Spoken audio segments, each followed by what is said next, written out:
अस्सलाम वालेकुम। अजीम न्यूज़ के साथ मैं हूं मिनाल आफ्ताब। यहां हम आपको एक अहम खबर से आगाह करते हैं। शादरा टाउन पुलिस की कार्रवाई, खतरनाक फायरिंग करने वाले मुलजिम को गिरफ्तार कर लिया।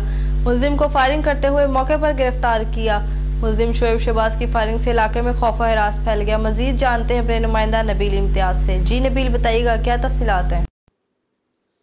जी बिल्कुल, शाहदरा टाउन पुलिस की कार्रवाई, खतरनाक फायरिंग करने वाला मुलजिम गिरफ्तार। शाहदरा टाउन पुलिस ने मुलजिम को सरेआम फायरिंग करते हुए मौका से गिरफ्तार कर लिया।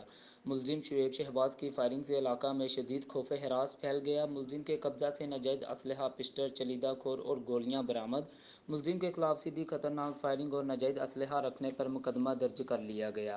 SP सिटी फराज अहमद ने कहा, नाजायज़ असलहा और फायरिंग करने वालों को आनी हाथों से निपटा जा रहा है। जी बहुत शुक्रिया हमें तफसीलात से आगाह करने का। मजीद खबरों और अपडेट्स के लिए देखते रहिए अजीम न्यूज़ HD।